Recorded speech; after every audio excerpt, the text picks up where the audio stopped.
My name is Shannon.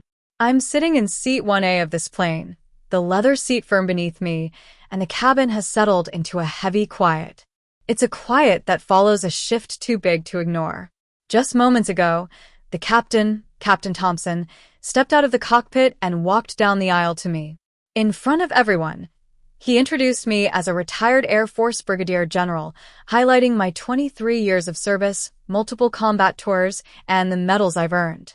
He then invited me back to this seat where I belong. As I sit here, I can't help but think back to how I ended up in the back row in the first place. I was at the airport, sitting alone at gate 22. The morning crowd swirled around me, and I might as well have been invisible.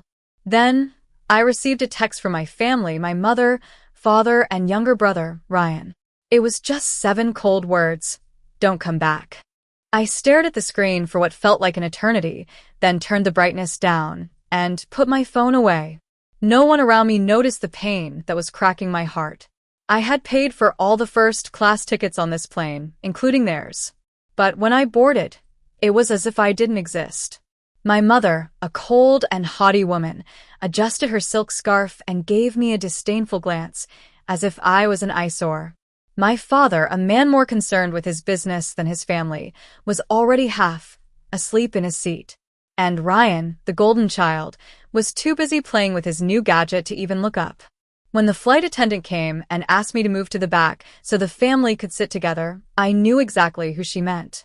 I could have refused. After all, I had bought the seat. But I was used to being made to feel like I didn't belong.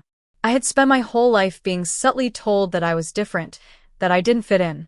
So I nodded and dragged my carry on to row 32, a middle seat with no window. As I sat there, I looked around at all the quiet spaces where I should have been a part of.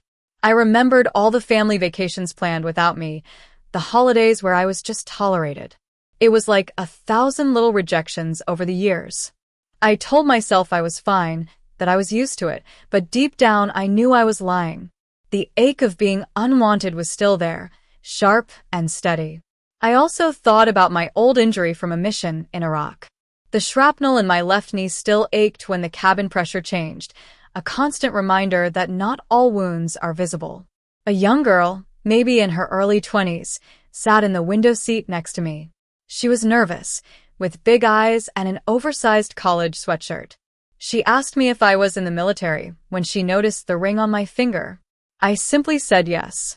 She then told me about her father, who was in the army and was saved by a soldier in a burning vehicle. I remembered that day clearly. The smoke, the screams, and the heat of the metal. I had dragged 3 men out of that wreck, including a young airman named Thompson, who is now the captain of this plane. I didn't notice the cockpit door open at first. I was lost in my thoughts, trying to forget the pain in my knee and the ache in my chest. But Captain Thompson saw me. He recognized me from that day in Iraq 15 years ago. He stopped the plane and walked down the aisle to me. As I walked past my family in row 8, I could feel their shock.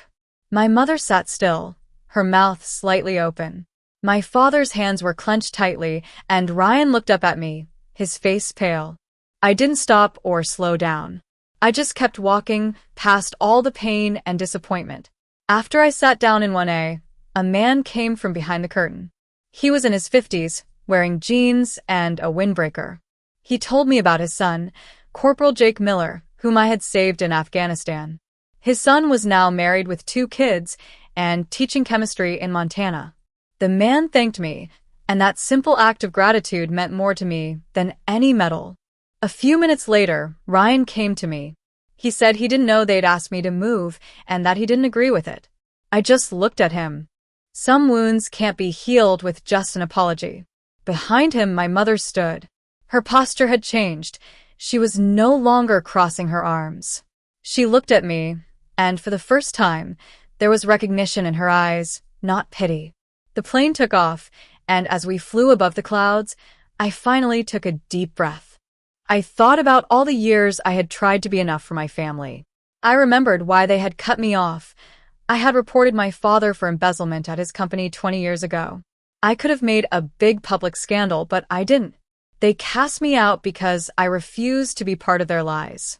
A week later, I received a letter from the Department of Defense. It was a post, retirement recognition, another star.